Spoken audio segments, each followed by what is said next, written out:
në kontekstin e bisedimeve, ose se si ndihma evropiane do të minimizohet. Pala ruse ka theksuar që ata duan të ulen me një president legjitim. Pasi, siç e dim, presidenti Zelenski nuk është më legjitim në bazë kushtetuese. Ai është në pushtet vetëm nga gjendja e jashtëzakonshme e luftës. Dhe shqetësimi i palës ruse është që nëse ne bëjmë dialog, nëse ne bëjmë marrëveshje me një këtë person, dhe ky person nesër del jo legjitim, dhe një president i ri vi në pushtet, atëherë nuk do të ishte jashtëzakonshme që të dëgjoni presidentin e ri thoshte unë nuk jam asnjë marrëveshje, pasi është bërë me një person jo legjitim në bazë kushtetuese të tjerë të tjerë. Rusët nuk duan të përsërisin ditën gabimit në 2014 me Poroshenkon, i cili ishte në pushtet, më pas doli nga presidenti Janakovic në 2014, dhe i cili ishte në pushtet dhe u quaj jo legjitim pasi kur Poroshenko erdhi në pushtet pas tij në 2014-2015, do tha që ai kishte vjedhur zgjedhjen. Dhe asnjë marrëveshje me Rusinë nuk u quajt e vlefshme. Ata nuk e kërkojnë këtë gjë. Dhe kjo gjë po impakton në bisedimet, të cilat janë të lidhura rrjedhimisht edhe me suportin e BE-s, pasi BE-a ka vuajtur shumë nga ky suport. Jo vetëm me tarifat e larta të energjisë, të gazit, me të cilat sot industria gjermane, lokomotiva e Evropës ka pasur një regresion të jashtëzakonshëm. Shumë biznes të vogla kanë qenë dhe janë duke u mbyllur në Gjermani. Në Gjermania, e cila supozohet që ka pasur rritje më të madhe në Evropë, sot ka rritje deri para një viti negative, jo pozitive, ka qenë me minus.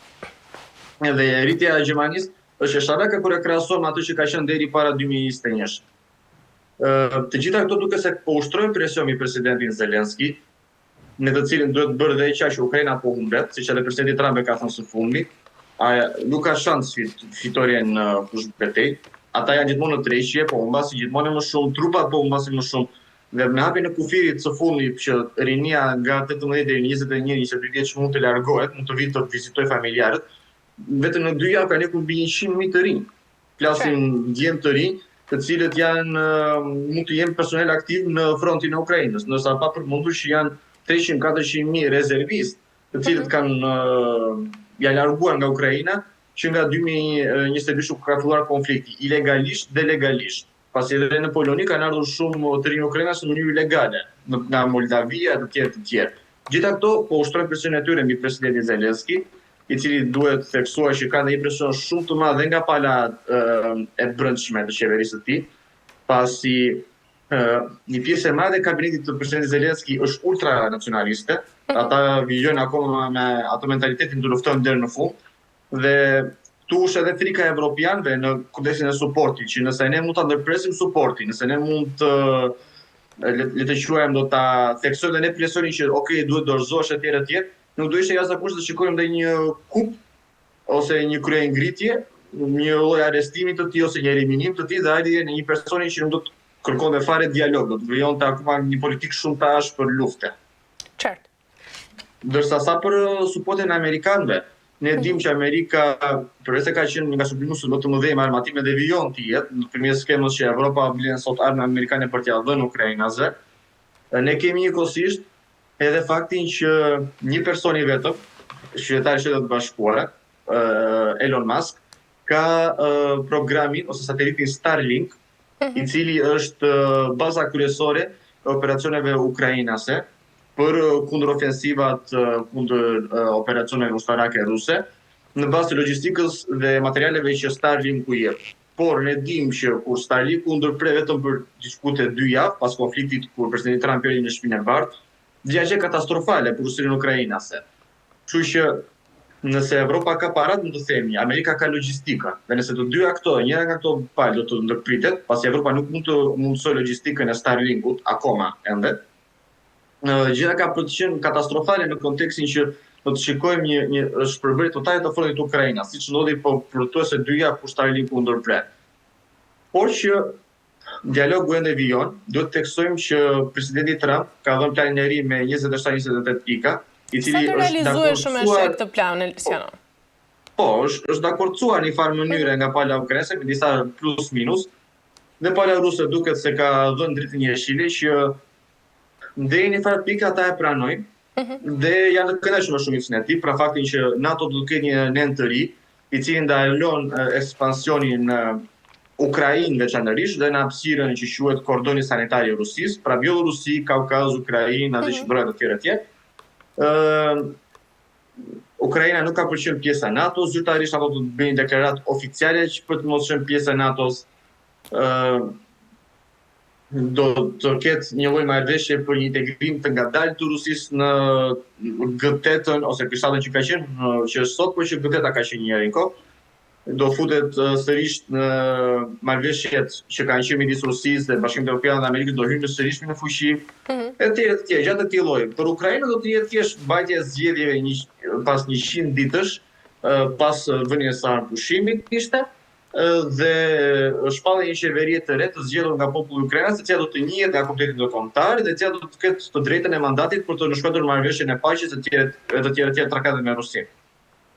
Do të gjitha duket po.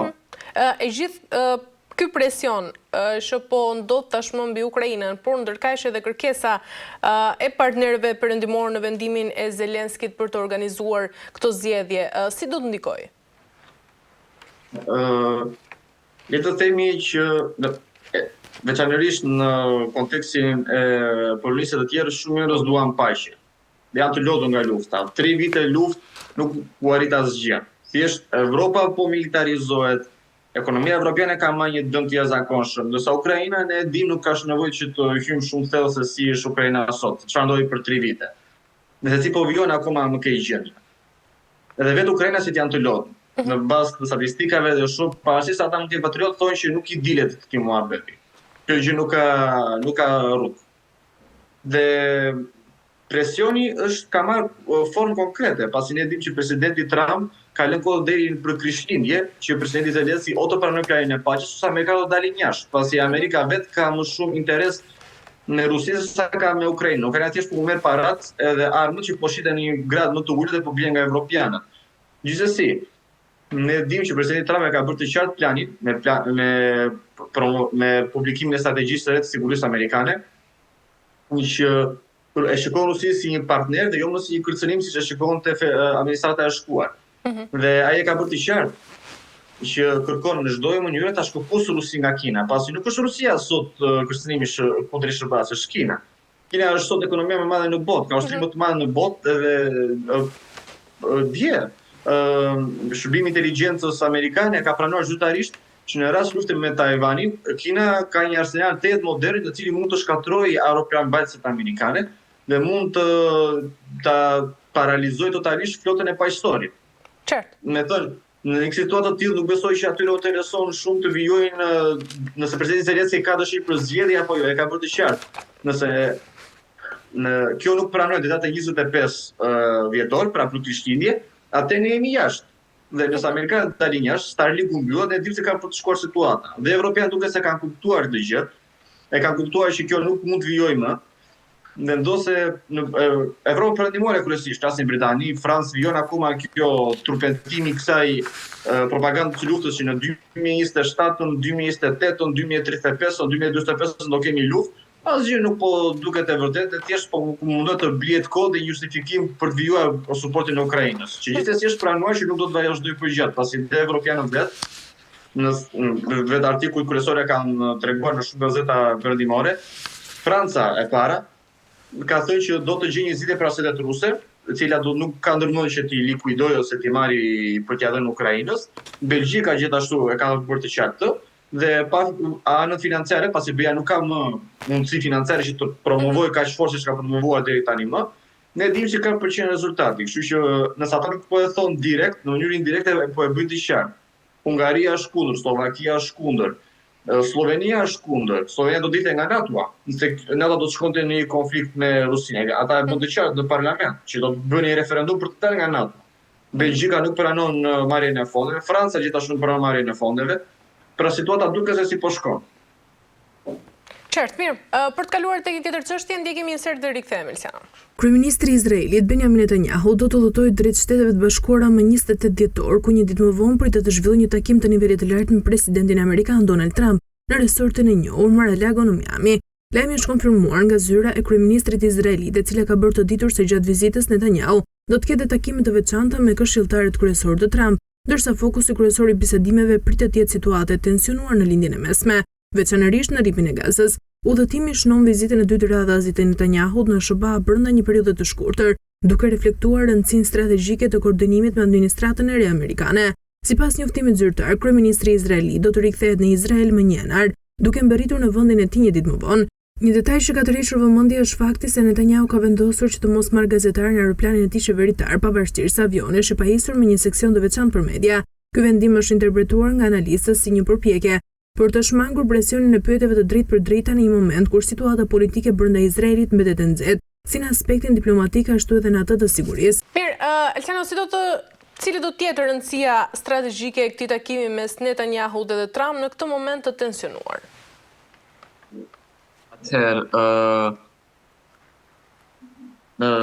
Siç u tha edhe në korekën tuaj, në datën 28 dhjetor, kryeministri Izraelit Benjamin Netanyahu, një figurë fort kontradiktore e ditëve të fundit, sidomos në arenën politike, do të zhvillojë vizitën e tij të dytë në SBA pas arrestit të pushtetit të presidentit Trump, në kontekstin e një situate kaotike gjeopolitike, ku duhet të theksojmë se Izraeli është në pozicionin diplomatik më të keq të mundshëm, dhe kjo nuk është për shkak edhe të asaj çfarë ata po kryejnë. Sot veçanërisht në Evropë dhe në çështjet akademike dhe në ato popullore, është e pranuar zyrtarisht që Izraeli është duke kryer genocid të hapur në Palestinë, me bombardimin e spitaleve, vrasjen e fëmijëve, vrasjen e civilëve. Siç e dim, 2-3 ditë më parë, ishte incidenti që ushtria izraelite filloi të godiste civilë në rrugë, pa uniforme, pa gjë. Është diçka, ndërsa kryesisht vëmendja evropiane ka qenë në të mira dhe të keqe fokusuar në Ukrainë. Duhet të themi që Ukraina dhe Rusia kanë ushtri të barabarta me njëra tjetrën. Ukraina sot është në dispozicion të teknologjisë më moderne evropiane, të armatimeve dhe asaj amerikane, njësoj si Rusia ka të sajnë. Ndërsa Palestina është duke luftuar me Kalashnikov dhe raketa të kohës Bashkimit Sovjetik, nëse mund t'i quajmë kështu. Kështu që to masakra, ato masakra duhet të quajmë. Ky genocid i hapur duket se ka shkaktuar edhe atë që ne mund ta quajmë dhe një lloj përplasje midis brenda shoqërisë izraelite, kur ne dimë që në Izrael kanë qenë shumë protesta antiqeveritare. Të kohëve të fundit, rinia kryesisht është totalisht kundër politikave të Benjamin Netanyahut, që janë ultranacionaliste, ekspansioniste, dhe deri diku është quajtur në mediat evropiane të tjerë totalisht naziste. Pavarësisht se ai ishte izraelit, kjo që qeveria Benjamin Netanyahut është duke bërë, është ajo që nazistët bën kundrejt izraelitëve gjatë ditës së dytë botërore. Por njëkohësisht fraksionet kanë filluar edhe brenda parlamentit izraelit, kur ne dimë që shumë zëra kritik opozit është nxjerrë jashtë parlamentit me forcë, është detyruar të mos flasin në publike të tjerë. Mediave është presuar për shkak të quajturit ligji i luftës, siç parapërqet nga qeveria Benjamin Netanyahut. Dhe njëkohësisht Komiteti Evropian në së fundi është zgjuar, duke ndaluar tregtinë e armëve me Izraelin. Problemi është i Eurovisionit të vit, ku 5 vende nuk kanë për të qenë në pjesë e saj,